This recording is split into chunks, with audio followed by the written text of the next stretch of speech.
నగరంలో పోలీసులు తనిఖీలు నిర్వహించారు. ఉలిక్కిపడ్డ నెల్లూరు పోలీసుల విఫలమన్న శీర్షికతో ఛానల్ 9లో ప్రచురితమైన వార్తకు పోలీసులు స్పందించారు. రాత్రి 9 నుంచి 11 గంటల వరకు విస్తృతమైన తనిఖీలు చేపట్టారు. వన్ టౌన్ పరిధిలోని గాంధీబొమ్మ సెంటర్లో ఓ వ్యక్తి కత్తితో వెళుతుండగా పోలీసులు అదుపులోకి తీసుకున్నారు. Nellore city, Nellore rural sub division లో 50 టీముల పోలీసులు తనిఖీలు నిర్వహించారు. నెల్లూరు నగరంలో గత రాత్రి పోలీసులు విస్తృత తనిఖీలు చేపట్టారు. ఉలిక్కిపడ్డ నెల్లూరు పోలీసుల విఫలం అనే శీర్షికతో వార్తా కథనం ఛానల్ 9లో ప్రచారం కావడంతో ఈ విషయంపై పోలీసులు స్పందించారు. నెల్లూరు నగర ఏఎస్పీ సౌజన్య స్వయంగా రంగంలోకి దిగి రాత్రి 9 గంటల నుండి 11 గంటల వరకు నగరంలోని పలు ప్రాంతాల్లో తనిఖీలు నిర్వహించారు. ఈ తనిఖీల అనంతరం ఏఎస్పీ సౌజన్య మీడియాతో మాట్లాడుతూ నగరంలో అక్రమ మద్యం మరియు గంజాయి వంటి మత్తు పదార్థాల వినియోగం పెరిగే అవకాశం ఉందని తమకు సమాచారం ఉందని తెలిపారు. ముఖ్యంగా యువకులపై ప్రత్యేక దృష్టి సారించి తనిఖీలు చేస్తున్నామని ఆమె పేర్కొన్నారు. ఈ నేపథ్యంలోనే తనిఖీలు నిర్వహించామని, ప్రజల భద్రత మరియు శాంతి భద్రతల పరిరక్షణే తమ ముఖ్య ఉద్దేశమని ఆమె స్పష్టం చేశారు.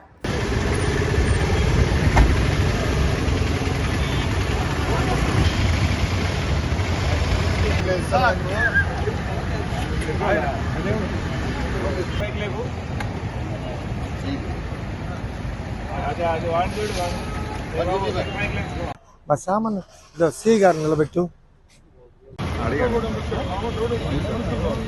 ఆంధ్ర రాష్ట్ర డీజీపీ గారు హరీష్ కుమార్ గుప్తా ఐపీఎస్ గారి ఆదేశాల మేరకు రాష్ట్రం మొత్తం కూడా ఈరోజు రాత్రి 9 o'clock నుంచి 11 o'clock వరకు మొత్తం వెహికల్ చెకింగ్ చేయడం జరుగుతుందండి.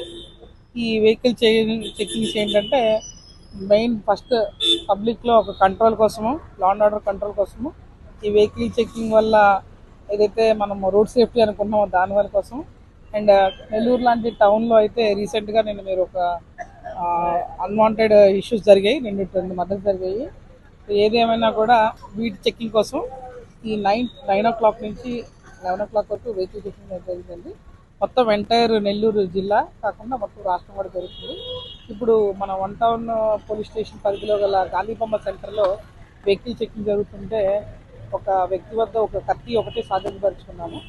ఇప్పుడు ఆ కత్తి ఎందుకు తీసుకెళ్ళామంటే అతను దానికి రీజన్ చెప్పలేదు.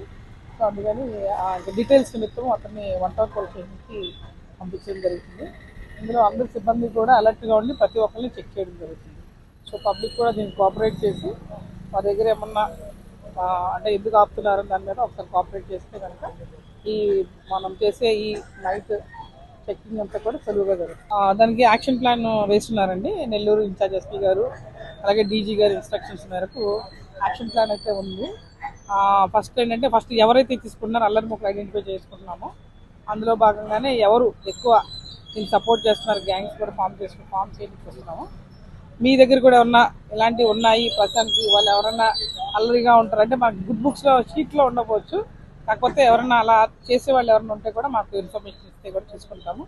అలాగే ఏమైనా మత్తు పదార్థాలకు అలవాటు పడిన వాళ్ళు, కావాలని చేయకుండా కూడా పనికెళ్తూ కూడా తాగే వాళ్ళు ఎవరైనా ఉండి, నిన్న రాత్రి చూసిన మర్డర్ అయితే మాకు సడన్ ప్రొవొకేషన్, అంటే సడన్గా చిన్న మాట పెరిగి జరిగింది. సో వాటన్నిటికీ బ్యాక్గ్రౌండ్ ఏంటంటే ఐదర్ లిక్కర్ అన్న తాగుతారు, లేకపోతే గాంజా అన్న ఉండొచ్చు. బట్ నిన్నమైతే మనకు లిక్కర్ అని మనకు తెలిసింది. ఎనీహో, సో ఇలాంటి వాటి గురించి మేము దృష్టి పెట్టామండి. దీనికి ఏదో యాక్షన్ ప్లాన్ ఉంది, త్వరలోనే మీ రిజల్ట్ కూడా చూస్తారు. మేము చేయబోయే మొదటి ప్రయత్నంలో ఏంటంటే ఇప్పుడు దాకా ఏంటంటే నెల్లూరు సిటీ కూడా అర్బన్ అయినట్టు ఫీల్ అయ్యి ఆఫీసర్స్ అందరూ 10 కాకుండా 10:30, 11 వరకు కూడా దాన్ని ఎక్స్క్యూజ్ చేశారు. బట్ నిన్న చూసిన వార్త బట్టి మాకు అర్థమైంది ఏంటంటే 10 o'clockకి షాప్స్ అన్ని క్లోజ్ చేస్తాము. ఏదన్నా పర్మిటెడ్ షాప్స్ ఏదైతే ఉన్నాయో లైక్ మెడికల్ షాప్స్ కానీ పర్మిషన్స్ ఉన్నవి, వాటి టైమింగ్స్ ఉన్నవి అయితే మాత్రం అలౌ చేస్తాము. అది కూడా పర్సూ చేస్తాము, ఎవరి షాప్ ఉంది లేదని. సో మెజారిటీ కూడా అన్నట్లకి కూడా షాప్స్ క్లోజ్ చేయడానికి ట్రై చేస్తాం. సో దీనివల్ల అట్లీస్ట్ ఈ చిల్లరగా తిరిగే వాళ్ళు తగ్గుతారని మా అభిప్రాయం.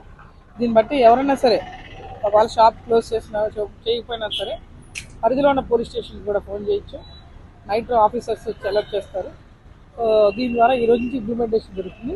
ఇక నుంచి కూడా చాలా సీరియస్గా ఇవి ఎదుర్కొని చేస్తాం.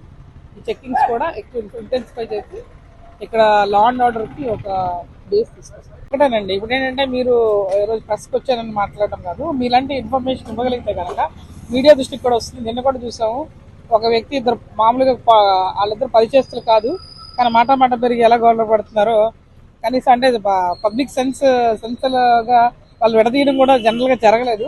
సో దాని ఉద్దేశం ఏంటంటే ఏదైనా ఇన్ఫర్మేషన్ ఉంటే ప్లీజ్ కమ్ టు పోలీస్ స్టేషన్కి ఇవ్వండి.